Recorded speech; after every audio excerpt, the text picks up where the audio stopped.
जैसा कि आपको पता है, आपके फाइनल बोर्ड एग्ज़ाम के लिए अब ज़्यादा समय नहीं बचा है। 27 फरवरी से आपके एग्ज़ाम स्टार्ट हो जाएंगे। हरियाणा बोर्ड ने बोर्ड एग्ज़ाम की तैयारी के लिए सभी सब्जेक्ट के दो दो प्रैक्टिस पेपर जारी किए हैं। आज मैं आपको इस वीडियो में सोशल साइंस सब्जेक्ट के जो दो प्रैक्टिस पेपर जारी हुए हैं, कोड ए और कोड बी, इसमें से आपको कोड ए का कंप्लीट सॉल्यूशन इस वीडियो में कराऊंगा। वीडियो अच्छी लगे तो लाइक करें, चैनल को सब्सक्राइब करके ऑल के बटन के ऊपर क्लिक कर लें ताकि जब कोड बी की वीडियो अपलोड हो तो उसका नोटिफिकेशन आपको मिल जाए। अब मैं आपको पहले क्वेश्चन पेपर दिखाता हूँ। जैसा कि आप देख सकते हैं, ये है वो क्वेश्चन पेपर जो हरियाणा बोर्ड ने जारी किया है। प्रैक्टिस पेपर 2022-23, कोड ए, क्लास 10th, सामाजिक विज्ञान सब्जेक्ट है। और टाइम मिलेगा आपको क्वेश्चन पेपर को सोल्व करने के लिए 3 घंटे, और जो आपका क्वेश्चन पेपर आएगा 80 नंबर का। और यहाँ पर जो इंस्ट्रक्शन दी गई है, इनको एक बार रीड कर लीजिए, क्योंकि अगर आप अभी इनको रीड कर लेते हैं तो फाइनल एग्ज़ाम के टाइम पर आपको इंस्ट्रक्शन को पढ़ने की ज़रूरत नहीं पड़ेगी, क्योंकि जो फॉर्मेट इस क्वेश्चन पेपर का है, बिल्कुल सेम फॉर्मेट के साथ आपका क्वेश्चन पेपर आएगा, यानी कि ऐसा ही क्वेश्चन पेपर आने वाला है। तो पहला है भाग 1 इतिहास, यानी कि हिस्ट्री के क्वेश्चन है। पहला क्वेश्चन जो है 1-1 नंबर वाले हैं। मैं आपको यहाँ पर क्वेश्चन पेपर दिखा रहा हूँ, इसके बाद मैं आपको इसका कंप्लीट सॉल्यूशन भी करवाऊँगा।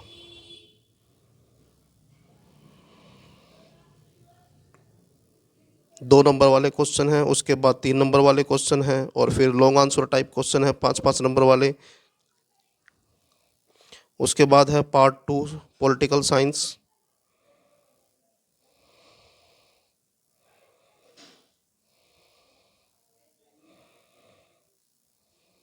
सभी क्वेश्चनों के आंसर मैंने नोटबुक में लिखे हुए हैं, वो मैं आपको अभी कराऊंगा। पहले एक बार आप एक क्वेश्चन पेपर देख लीजिए।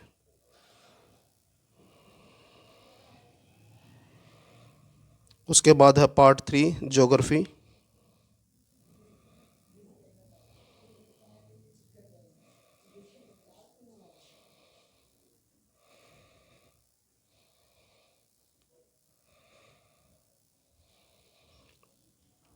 उसके बाद है पार्ट 4 इकोनॉमिक्स, अर्थशास्त्र।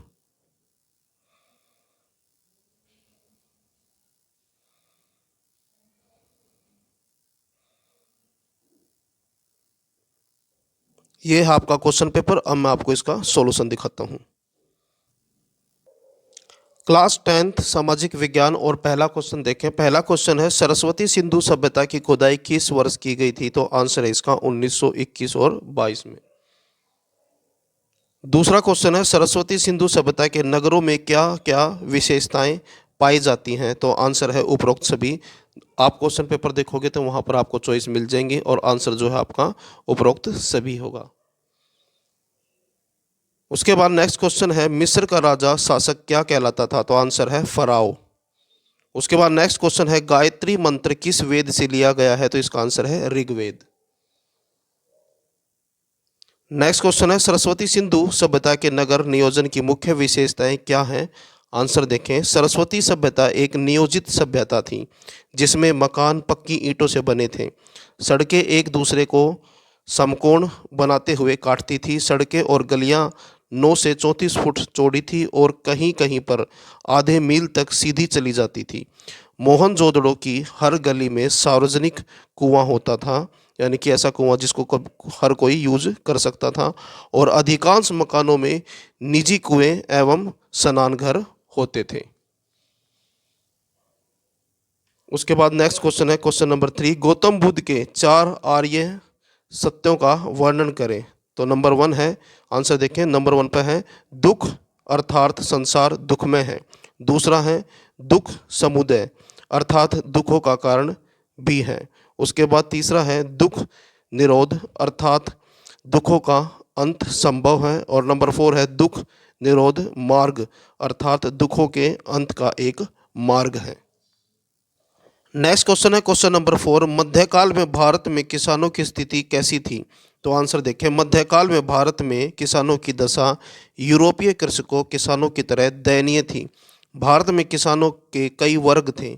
इस वर्ग में खुदकास्ट किसानों की श्रेणी थी, जो अपनी भूमि पर स्वयं काश्त या खेती करता था। दूसरी श्रेणी पाही काश्त किसानों की होती थी, जो दूसरे गांव में जाकर खेती करते थे।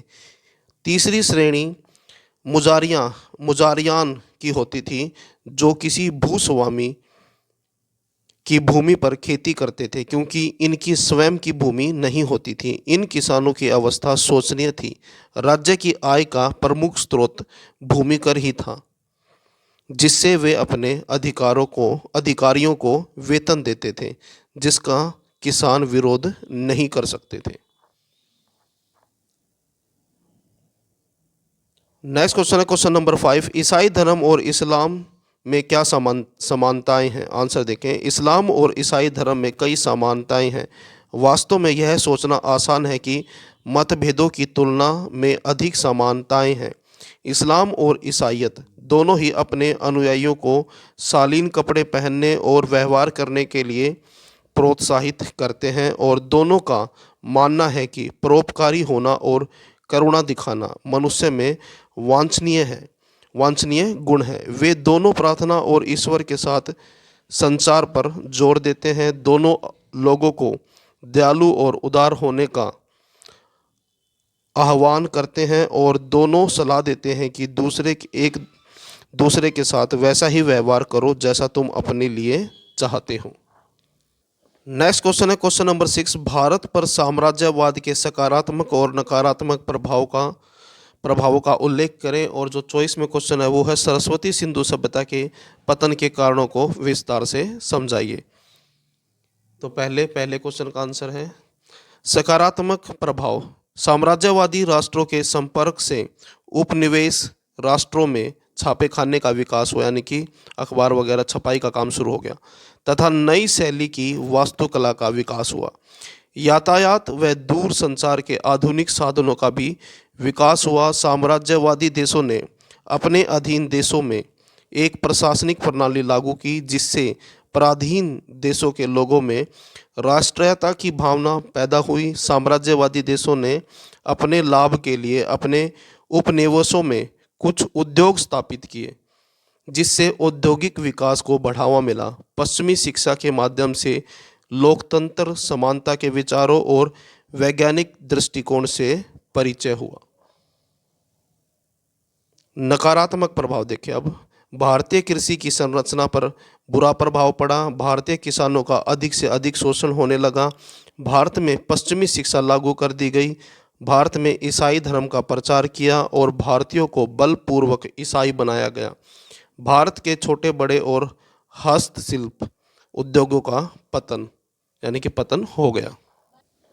चॉइस में जो क्वेश्चन था उसका आंसर है ये सिंधु सभ्यता या हड़प्पा सभ्यता के पतन के कारण निम्न है। सिंधु सभ्यता या हड़प्पा सभ्यता तकरीबन 1000 वर्षों तक रही, यानी कि 1000 वर्षों तक ये चली ये सभ्यता। उसके बाद सिंधु सभ्यता के अंत के कारणों के बारे में इतिहासकारों के अलग अलग कई मत हैं, जिनमें से प्रमुख मत निम्न है। नंबर 1 जलवायु परिवर्तन, यानी कि उनका मत था कि जलवायु परिवर्तन की वजह से इस सभ्यता का पतन हुआ। नदियों का जलमार्ग परिवर्तन, यानी कि नदियों ने अपना जलमार्ग जो है बदल लिया, चेंज कर लिया, परिवर्तित हो जाना। बाढ़ भी एक वजह बताई है कि इस सभ्यता का पतन के कारण। आर्यों का आक्रमण, भूकंप और सामाजिक ढांचे में बिखराव आदि।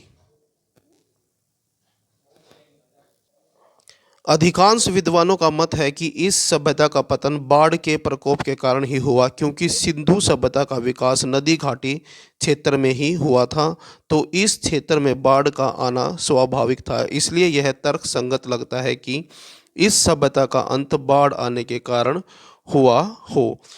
वहीं कुछ विद्वानों का मत है कि केवल बाढ़ आने से इतनी विशाल सभ्यता का पतन नहीं हो सकता, इसलिए बाढ़ के अलावा और भी कई कारणों जैसे आग लगना, महामारी, बाहरी आक्रमण आदि अन्य कई कारणों से इस सभ्यता के अंत का समर्थन कई विद्वान करते हैं।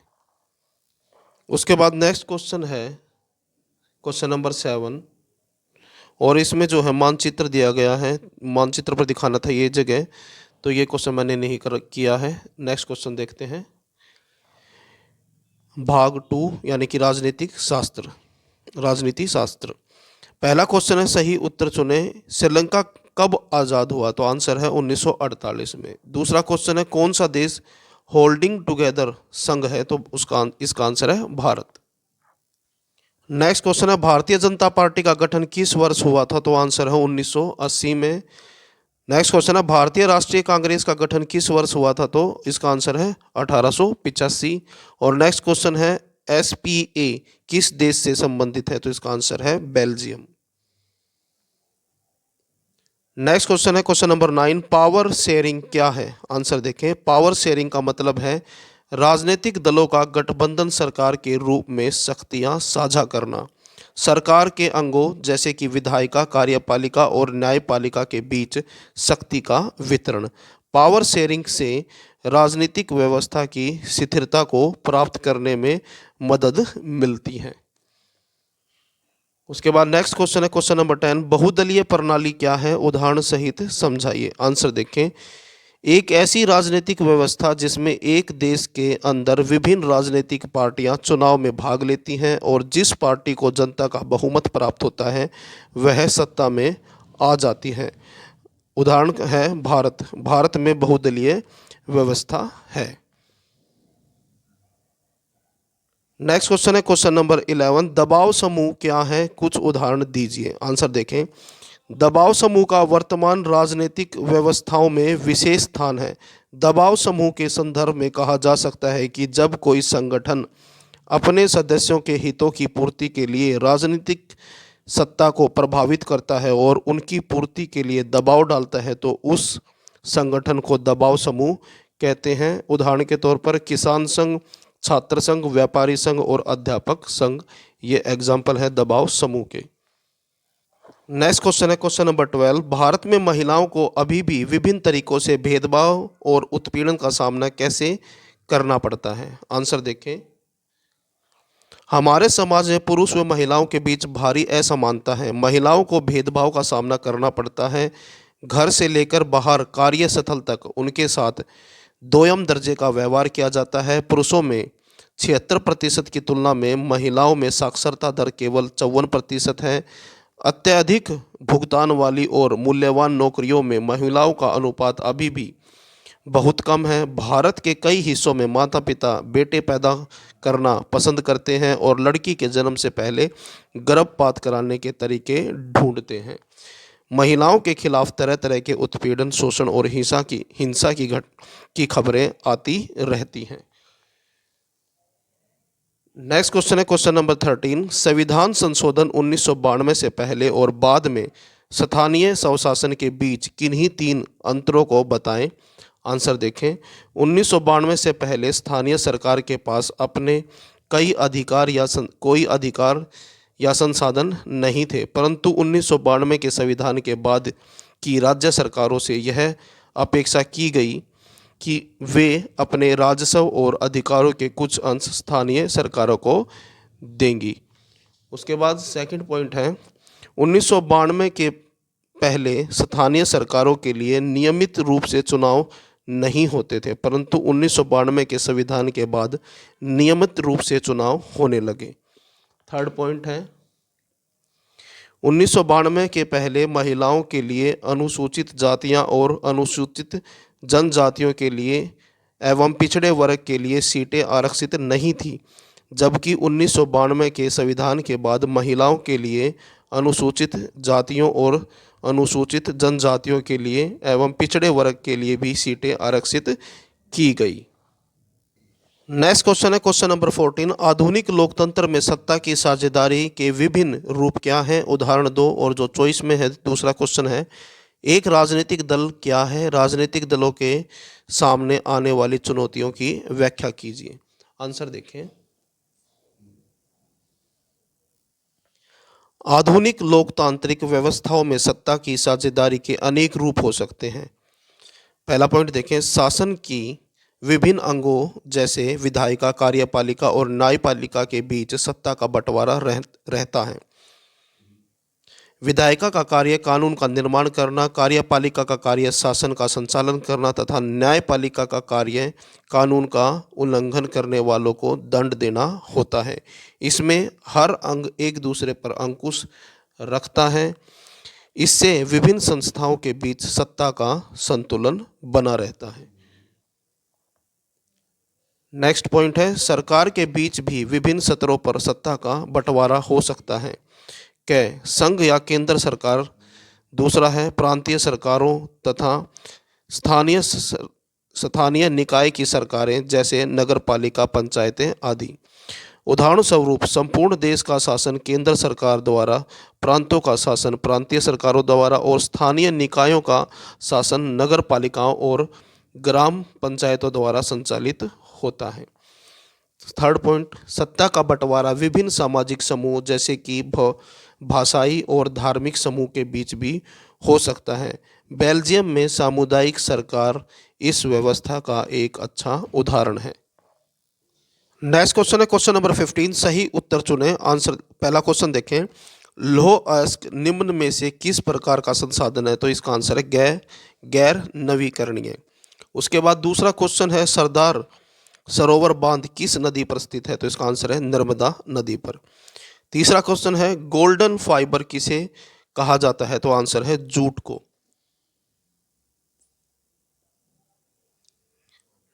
नेक्स्ट क्वेश्चन है निम्नलिखित में से कौन सा राज्य HBJ पाइपलाइन से नहीं जुड़ा है? तो आंसर है महाराष्ट्र।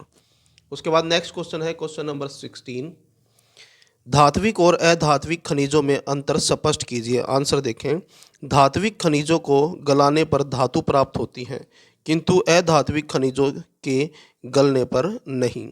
सेकंड पॉइंट है धात्विक खनिज कठोर एवं चमकीले होते हैं जबकि अधात्विक खनिजों में यह विशेषता नहीं पाई जाती। उसके बाद नंबर 3, इन्हें पीटकर तार बनाया जा सकता है किंतु अधात्विक को पीटने पर वह चूर चूर हो जाते हैं। नेक्स्ट क्वेश्चन है क्वेश्चन नंबर 17, रबी की फसल और खरीफ की फसल में अंतर स्पष्ट कीजिए। आंसर देखें, पहले रबी की फसल है, यह फसल मानसून ऋतु के बाद शरद ऋतु के साथ शुरू होती है। इसकी मुख्य फसलें गेहूं, जौ, चना, सरसों और अलसी जैसे तेल निकालने के बीज आदि। उसके बाद है खरीफ की फसल, यह फसल मानसून ऋतु के आगमन के साथ ही शुरू होती है। इसकी मुख्य फसलें धान, ज्वार, बाजरा, मक्का, कपास, पटसन और मूंगफली आदि हैं। नेक्स्ट क्वेश्चन है क्वेश्चन नंबर 18, बहुउद्देशीय नदी परियोजनाओं के क्या नुकसान हैं? आंसर देखें, नंबर 1, नदियों का प्राकृतिक बहाव अवरुद्ध होने से तलछट बहाव कम हो जाता है। सेकंड पॉइंट है अत्यधिक तलछट जलाशय की तली पर जमा हो जाता है। नंबर 3, इससे भूमि का निम्नीकरण होता है। नंबर 4, भूकंप की संभावना बढ़ जाती है।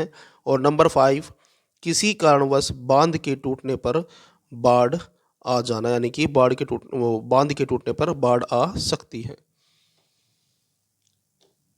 उसके बाद नेक्स्ट क्वेश्चन है क्वेश्चन नंबर 19, वर्णन करें कि समुदायों ने भारत में वनों और वन्य जीवन को कैसे संरक्षित और सुरक्षित किया है। आंसर देखें, इसमें कोई संदेह नहीं है कि दोनों केंद्रीय और राज्य सरकारों वनों और वन्य जीव के संरक्षण के लिए प्रयत्नशील है, परंतु इस दिशा में जो कार्य विभिन्न समुदायों ने किया वह भी प्रशंसा योग्य है।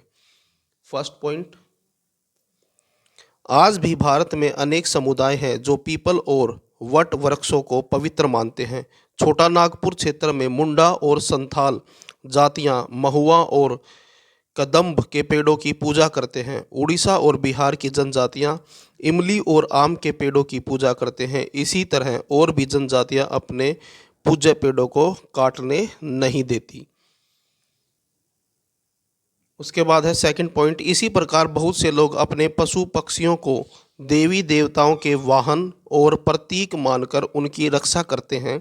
ऐसे पशु पक्षियों में बंदर, लंगूर, शेर, गरुड़, मोर आदि विशेषकर उल्लेखनीय है और कोई इनको नुकसान नहीं पहुंचाता। नेक्स्ट पॉइंट है राजस्थान के अलवर में 5 गांवों ने मिलकर 1200 हेक्टेयर वन भूमि को भैरोदेव डाकऊ सेंचुरी घोषित कर वहां नियम बनाकर शिकार करना वर्जित कर दिया। नेक्स्ट पॉइंट है इसी प्रकार हिमालय के बहुत से क्षेत्रों में लोगों ने चिपको आंदोलन द्वारा वृक्षों को काटने के सभी प्रयत्नों को असफल बना दिया। उसके बाद नेक्स्ट क्वेश्चन है 20, ये भी मानचित्र वाला है, इसको मैंने नहीं किया है। नेक्स्ट क्वेश्चन देखें, क्वेश्चन नंबर 21 और यहाँ से भाग 4 स्टार्ट हो जाता है। अर्थशास्त्र यानी कि अर्थशास्त्र के क्वेश्चन है यहाँ से। पहला क्वेश्चन है, भारत के किस क्षेत्र में प्रचंड बेरोजगारी पाई जाती है? तो आंसर है कृषि। उसके बाद है नेक्स्ट क्वेश्चन, भारत के केंद्रीय बैंक है, तो इसका आंसर है आरबीआई। और नेक्स्ट क्वेश्चन है, विश्व व्यापार संगठन की स्थापना कब हुई थी? तो आंसर है इसका 1995। नेक्स्ट क्वेश्चन है क्वेश्चन नंबर 22, मानव विकास सूचकांक क्या है? एचडीआई के मूल घटक क्या हैं? आंसर देखें, मानव विकास सूचकांक एचडीआई जीवन प्रत्याशा, शिक्षा और प्रति व्यक्ति आय संकेतों का एक समग्र आंकड़ा है जो मानव विकास के 4 स्तरों पर देशों को श्रेणीगत करने में उपयोग किया जाता है। जिस देश की जीवन प्रत्याशा, शिक्षा स्तर एवं जीडीपी प्रति व्यक्ति अधिक होती है उसे उच्च श्रेणी प्राप्त होती है। नेक्स्ट क्वेश्चन है क्वेश्चन नंबर 23, प्रच्छन्न बेरोजगारी को उदाहरण सहित परिभाषित कीजिए। आंसर देखें, प्रच्छन्न बेरोजगारी उस बेरोजगारी को कहते हैं जिसमें कुछ लोगों की उत्पादकता शून्य होती है, अर्थात यदि इन लोगों को उस काम में से हटा भी लिया जाए तो भी उत्पादन में कोई अंतर नहीं आएगा। उसके बाद नेक्स्ट क्वेश्चन है क्वेश्चन नंबर 24, क्रेडिट के औपचारिक और अनौपचारिक स्रोतों के बीच अंतर करें। आंसर देखें, औपचारिक स्रोतों की कार्यप्रणाली में रिजर्व बैंक की नज़र होती है, जबकि अनौपचारिक स्रोतों की देखरेख करने वाली कोई संस्था नहीं है। उसके बाद सेकंड पॉइंट, इसमें ब्याज दर कम होती हैं जबकि अनौपचारिक स्रोतों में ब्याज दर अधिक होती है। नेक्स्ट पॉइंट है, इसमें ब्याज की दर सरकार के द्वारा निश्चित की जाती है जबकि अनौपचारिक स्रोतों में ऋणदाता ऐच्छिक दरों पर ऋण देते हैं। उसके बाद नेक्स्ट क्वेश्चन है क्वेश्चन नंबर 25, वैश्वीकरण को परिभाषित करें, भारत पर इसके अच्छे प्रभाव क्या हैं? आंसर देखें, वैश्वीकरण का शाब्दिक अर्थ स्थानीय तथा क्षेत्रीय वस्तुओं या घटनाओं के विश्व स्तर पर रूपांतरण की प्रक्रिया है। इसे एक ऐसी प्रक्रिया का वर्णन करने के लिए भी प्रयुक्त किया जा सकता है जिसके द्वारा पूरे विश्व के लोग मिलकर एक समाज बनाते हैं तथा एक साथ कार्य करते हैं। वैश्वीकरण के कारण कई विदेशी कंपनियों ने भारत में निवेश किया, वो अपने साथ नई तकनीक लाई जिससे भारतीय उद्योगों को भी लाभ हुआ। वैश्वीकरण के कारण विशेष रूप से फार्मास्यूटिकल, सूचना प्रौद्योगिकी, रसायन, परिधान, चमड़ा, कृषि, विनिर्माण आदि जैसे क्षेत्रों को लाभ हुआ। वैश्वीकरण के कारण भारत में विदेशी निवेश की वृद्धि बहुत तेजी से हुई। 1991 में प्रत्यक्ष विदेशी निवेश एफडीआई भारत के जीडीपी का केवल 0.1% था, लेकिन आज प्रत्यक्ष विदेशी निवेश भारत की जीडीपी का 2% तक पहुंच चुका है। वैश्वीकरण के कारण भारत में लाखों नई नौकरियां पैदा हुई जैसे आउटसोर्सिंग वैश्वीकरण प्रक्रिया के सबसे महत्वपूर्ण परिणामों में से एक है। आउटसोर्सिंग में एक कंपनी बाहरी स्रोतों से नियमित रूप से सेवा प्राप्त करती है, ज़्यादातर अन्य देशों से, जो देश के कानूनी सलाह, विज्ञापन, आईटी सर्विसेज और अन्य सेवाओं देश के भीतर प्राप्त करती हैं। वैश्वीकरण के कारण भारत में लाखों विदेशी उत्पाद बेचे जाते हैं और हजारों विदेशी कंपनियां भारत में काम करती हैं, जिसके कारण जब हम कोई उत्पाद खरीदते हैं तो हमारे पास कई विकल्प होते हैं। इसी प्रतिस्पर्धा के कारण उत्पादों की कीमतें कम हैं। तो ये था आपका क्लास 10th का सोशल साइंस सब्जेक्ट का कोड ए का कंप्लीट सॉल्यूशन। वीडियो अच्छी लगे तो लाइक करें, चैनल को सब्सक्राइब करके ऑल के बटन के ऊपर क्लिक कर ले ताकि जब नेक्स्ट यानी कि कोड बी की वीडियो अपलोड हो तो उसका नोटिफिकेशन आपको मिल जाए।